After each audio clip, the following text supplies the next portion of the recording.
Parang CRF na rin yung forma nito. Pero napakamura.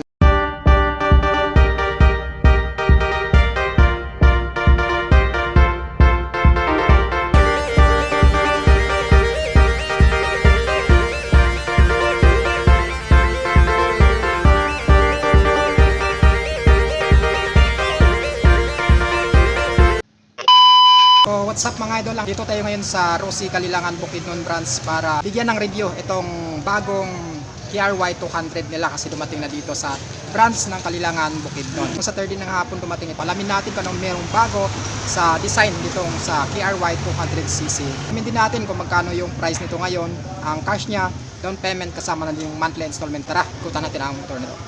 So nasarapan na natin itong si KRY 200cc mga idol. Ito yung 2024 model nila, mas pinaastig lalong-lalo na pagdating sa color combination. Available dito yung kulay blue, ito mga idol, blue black, meron dito na 2024. Meron din siyang kulay red dito na available. Kung natinikutan ng motor na to, alamin muna natin yung specs niya. So meron itong kabuuan 200cc displacement, ito ay 4-stroke, 2 valves, single cylinder, ito ay post-rod engine. So pagdating sa post-rod, alam naman natin ang post-rod engine is malakas pagdating sa torque niya mga idol. So meron itong 5-speed manual gearbox at ang motor na to ay meron siyang kabuang tank capacity na umabot ng 10 liters. Kaya rin itong mag-produce ng power output ng hanggang 15.2 HP sa kada 7,000 RPM at meron siyang max torque na 17.8 Nm sa kada 5,500 RPM. So napakalakas ng torque ng motor na to kasi nga ito ay pang dual sports talaga mga idol. So ito yung kabuang looks niya, tingnan natin, ayan.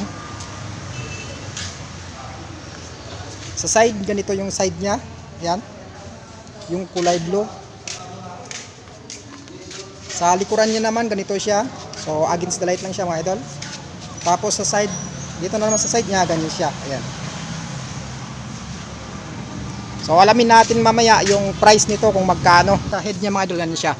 So, parang CRF na rin yung forma nito. Pero, napakamura. So, makikita natin yung pangalan ni Rosie na kulay white. Tapos, naka Euro 3 na rin siya. Tapos makikita natin yung displacement dito na 200cc. So ayan, glossy siya mga idol. So napakalupit ng pagka-decals ng motor na to. So pagdating naman sa headlight niya, ayan, syempre naka halogen bulb pa lang siya.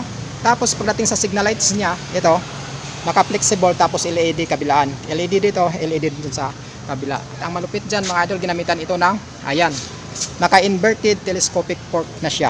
So napakataba ng telescopic fork niya mga idol. So pagdating naman dito sa ilalim, meron siyang guard. Ito naman yung braking system niya. Siyempre ito ay naka weaved disc brake na siya mga idol. So dito tayo sa blue para mas maluwag, mas masikip kasi dyan. So ito yung suspension niya.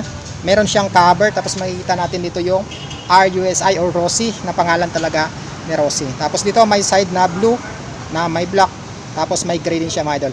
Naka-alloy na to siya mga idol, ayan o. So yun yung malupit kasi nga naka-alloy rim na siya, kaya maganda siya mga idol. Tapos ito yung braking system niya, naka-disc brake na siya. At ito naman yung pinakamalupit dito kay Rosie kasi nga itong ano niya sa harapan, dito siya naka-suksok lang siya dito mga idol. So hindi natin makikita sa ibang motor na to. Sa ibang motor or sa mga branded na motor na naglagay sila dito ng ayan, daanan ng brake cable. So ito naman yung side niya, makikita natin yung decals dito ni Rosie, ayan, naka blue, combination ng black, tapos may green na rin siya. So yung Rosie dito siya mga idol naka kulay white. Dating sa makina niya mga idol, ayan.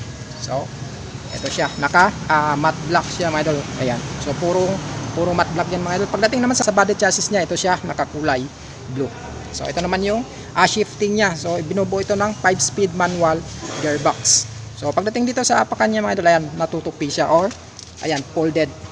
So napaka-goods nito pagdating sa bangkingan talaga kasi nga folded siya, ayan o. Tapos baon na baon yung sapatos mo dito kapag inapak mo kasi nga meron siyang parang spike or spiky yung apakan ng driver. Ayan siya. Tapos meron na rin siyang side stand. Ang wala lang dito kasi nga center stand. Alam naman natin itong pang off-road is wala talaga itong center stand mga idol. So dito naman naka matte black lang siya.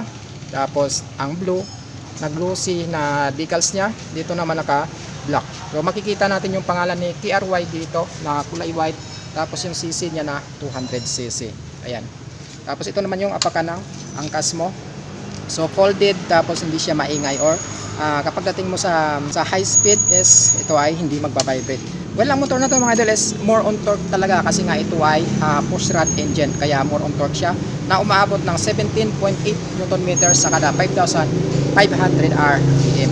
So naka-indicate dito yung rosy na kulay white. Tapos yung chin niya, ayan mga idol, naka gold na siya. Tapos pagdating naman sa sprocket sa likod is malaki na siya mga idol. So more on talaga on torque ito kasi nga mas malaki yung plaka niya sa likod. So dito naman sa spike niya sa likod mga idol, sa ano niya, sa gulong niya is spiky na talaga. So yung size niya sa likod is mas malapad, 110 by 90 by 16. So yan yung size ng motor na to. So same pa rin, naka tube type pa lang ito kasi nga ito ay naka rim.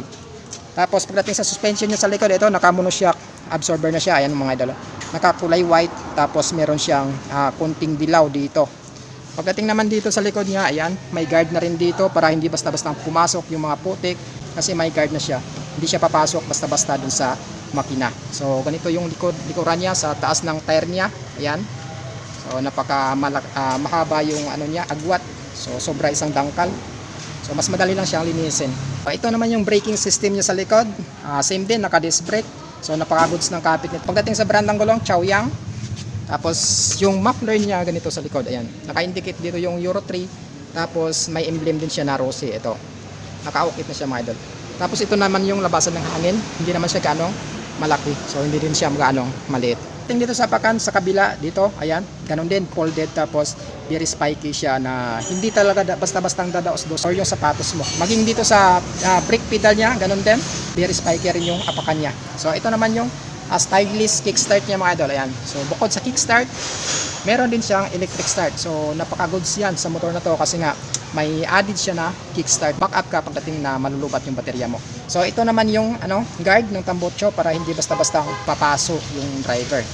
So dito sa kabila, ayan, nakapangalan dito yung TRY 200cc mga idol, or 200 lang. Tapos ito yung decals niya.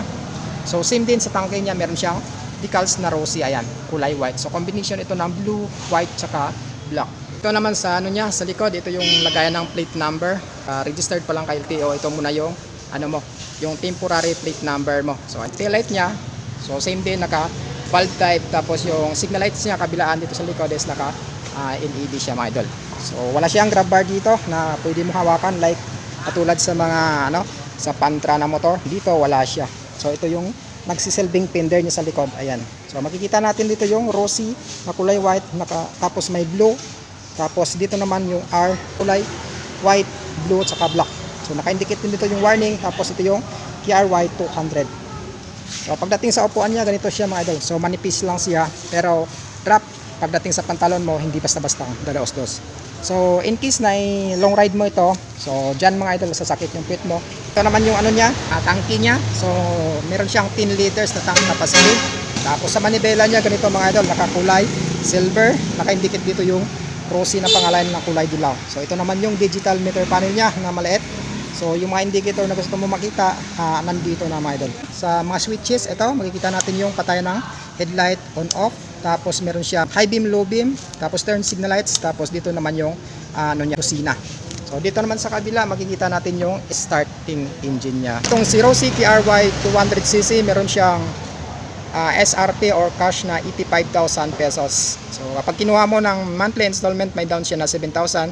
Tapos sa 3 years is 3,475, sa 2 years is 4,640, sa 1 year is 8,140 pesos. Tapos na natin ikutan itong si Rosy TRY 200 mga idol na 2024 model. So sa mga gustong kumuha ng motor na to, is available na dito yan sa Kalilangan, Bukidnon branch ng Rosy. So ano masasabi nyo sa motor na to? Ang advantage lang kasi natin dito mga idol is mura na, yung motor na to is malakas pa at maporma pa siya mga idol. So angkop na angkop sa atin na mga beginners na mahilig sa on-road, off-road mga idol. So ano pang hinihintay nyo? Kung kursunada nyo or type nyo ang motor na to, pumunta na kayo dito sa Rosy, Kalilangan, Bukidnon branch para makapag-apply itong bagong model nila mga idol. So hanggang dito na lang tayo. Huwag kalimutang i-like yung video natin at syempre mag-subscribe ka na rin dito sa YouTube channel ko at like at follow na din ako sa FB page ko mga idol. So this is Bukidnon Vlog TV. Ride safe at ingat palagi.